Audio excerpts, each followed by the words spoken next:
तो दोस्तों आज की इस वीडियो में हम लोग भारत अमेरिका के संदर्भ में कई सारी खबरों को एक साथ जानेंगे, उनका विश्लेषण करेंगे। आप वीडियो को एकदम अंत तक जरूर देखते रहिए और साथ ही चैनल को सब्सक्राइब जरूर कर दीजिएगा। अब पहले आप ये जान लीजिए कि पाकिस्तान ने किस तरह से डोनाल्ड ट्रंप को धोखा दिया। दरअसल खबर कुछ ऐसी है कि पाकिस्तान के फॉरेन मिनिस्टर, जिसका नाम इशाक डार है, इसने सिरे से डिनाई कर दिया है कि ट्रंप का कोई भी रोल भारत और पाकिस्तान के बीच में हो रहे कॉन्फ्लिक्ट को रोकने में नहीं था। इवन इसकी तरफ से यह भी कहा गया कि पाकिस्तान ने कोई भी रिक्वेस्ट यूएस से नहीं की थी ऑपरेशन सिंदूर के दौरान, यानी जो युद्ध रुका है जिसको लेकर भारत की तरफ से अपना पक्ष रखा गया है कि डीजीएमओस की बात आपस में हुई, बायलैटरली पाकिस्तान द्वारा युद्ध रोकने की गुजारिश की गई। उसके बाद भारत ने चूंकि अपने सारे लक्ष्य हासिल कर लिए थे, इस वजह से ऑपरेशन को पॉज कर दिया और इसमें ट्रंप का या किसी भी अन्य देश का, अन्य किसी भी विदेशी नेता का कोई भी योगदान नहीं है। स्वयं प्राइम मिनिस्टर मोदी ने भी हमारे पार्लियामेंट में कहा, वही बात यहाँ पर पाकिस्तान के मिनिस्टर द्वारा अपनी संसद में कहा गया। तो आप सोचकर देखिए कि अगर पाकिस्तान का विदेश मंत्री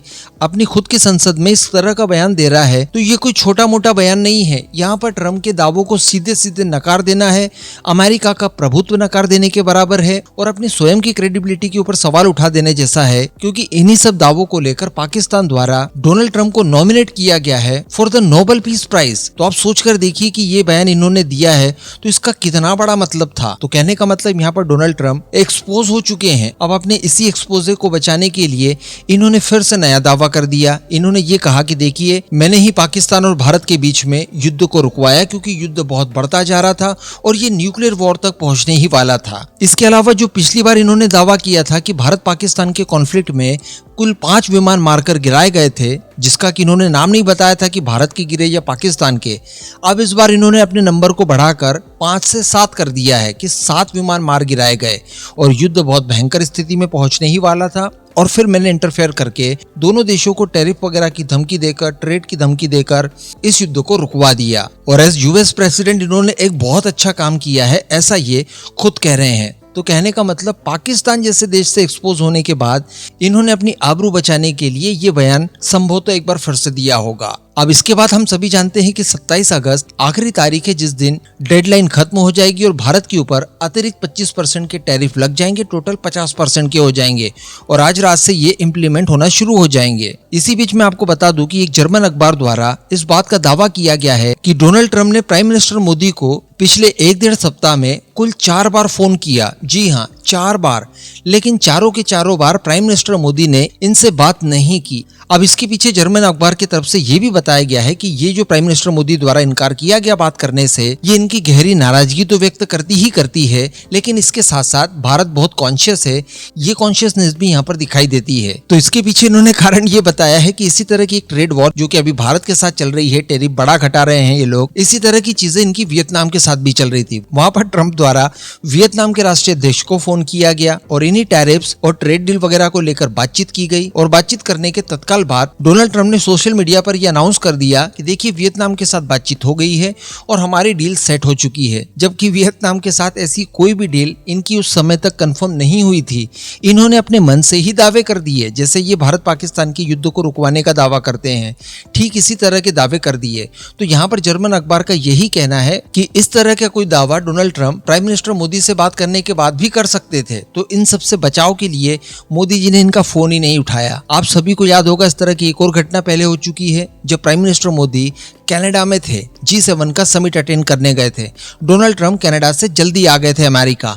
अब अमेरिका आकर उन्होंने प्राइम मिनिस्टर मोदी को फोन लगाया, आप कनाडा से अमेरिका आ जाइए, लेकिन प्राइम मिनिस्टर मोदी ने इनकार कर दिया। कारण ये था कि उस समय आसिर मुनीर का भी समय था जब वो लंच के लिए अमेरिका गया हुआ था, तो वहां पर भी ये इस तरह की बचकानी हरकत कर सकते थे कि देखिए, दोनों ही देशों के प्रतिनिधि इस समय मेरे साथ हैं और मैंने ही युद्ध रुकवाया है और अब आगे की स्ट्रैटेजी को लेकर दोनों पक्षों को बुलाकर मैं यहाँ पर बातचीत कर रहा हूं। तो इन सब चीजों से बचने के लिए संभवतः प्राइम मिनिस्टर मोदी ने उस समय इनका इनविटेशन ठुकरा दिया था, बराबर। लेकिन दोस्तों, जैसे ही मैं इस वीडियो को रिकॉर्ड करने जा रहा था, इससे ठीक 8 मिनट पहले मुझे हिंदुस्तान की एक और नई खबर मिलती है। आप खुद अपनी स्क्रीन पर देख सकते हैं, मुझे फेसबुक से प्राप्त हुई। यहाँ पर डोनाल्ड ट्रंप द्वारा बयान दिया गया है कि चीन के साथ ये अपने संबंधों को बेहतर बनाना चाहते हैं। जी हाँ, चीन के साथ हमारे संबंध शानदार होंगे। और ट्रंप के इस बयान के बाद काफी चर्चाएं तेज हो गई कि भला ट्रंप द्वारा इस तरह का बयान क्यों दिया गया।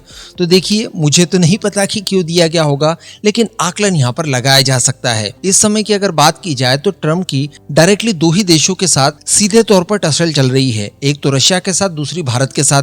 भारत टैरिफ्स को लेकर नहीं मान रहा है और रशिया जो है वो सीज फायर को लेकर नहीं मान रहा है यूक्रेन के साथ। और दोनों ही देशों का इस समय गहरा संबंध चाइना के साथ दिखाई दे रहा है। इवन तीनों ही देश यानी रशिया, भारत और चाइना मिलकर रिग जैसे संगठन को एक बार फिर से जीवित करने की कोशिश कर रहे हैं, जो कि अपने आप में बहुत ताकतवर हो सकता है। साथ ही भारत, चाइना और रशिया फाउंडिंग मेंबर्स हैं ब्रिक्स के और ब्रिक्स के सर्वे सर्वा माने जाते हैं। इसके अलावा पिछले कुछ दिनों से लगातार हम लोग देख रहे हैं कि ट्रम्प के साथ हमारे टैरिफ वॉर के बीच में भारत और चाइना के संबंध काफी ज्यादा सुधरे हैं। चाइना द्वारा लगातार भारत को समर्थन दिया जा रहा है, इवन भारत के लिए अपनी मार्केट तक खोल दी है। मैंने आपको लास्ट वीडियो में बताया था कि पिछले 4 महीनों में भारत का जो एक्सपोर्ट चाइना को था उसमें 20% तक की बढ़ोतरी हुई है और ये 20% $5.8 बिलियन की वैल्यू जितने हैं। तो कहने का मतलब जो डेफिसिट हमें चाइना के साथ ट्रेड में हो रहा था उसे बैलेंस करने की कोशिश यहाँ पर चाइना कर रहा है। इसके अलावा सीमाओं पर भी शांति है, अमेरिका का अल्टर बनने की कोशिश कर रहा है भारत के लिए। और आज की वीडियो में मॉर्निंग में हम लोगों ने डिस्कस किया कि भारत के लेजर वेपन की इनके द्वारा तारीफ तक की गई। तो इन सब चीजों को देखने के बाद ट्रम्प को संभवतः लग रहा होगा कि यार चाइना के साथ दोस्ती करके ये अपना एडवांटेज ले रहे हैं, तो क्यों ना मैं ही ये एडवांटेज ले लूं। और भारत जिस तरह का एडवांटेज लेने की कोशिश कर रहा है, ऐसे ही एडवांटेज रशिया भी ले रहा है। तो अगर चाइना को हम लोग अपने पाले में कर लें तो भारत और रशिया की ताकत को कहीं ना कहीं कम किया जा सकता है। अब लेट्स सी क्या होता है, लेकिन बाकी इन सभी खबरों के ऊपर आपका क्या मानना है नीचे कमेंट करके जरूर बताइएगा।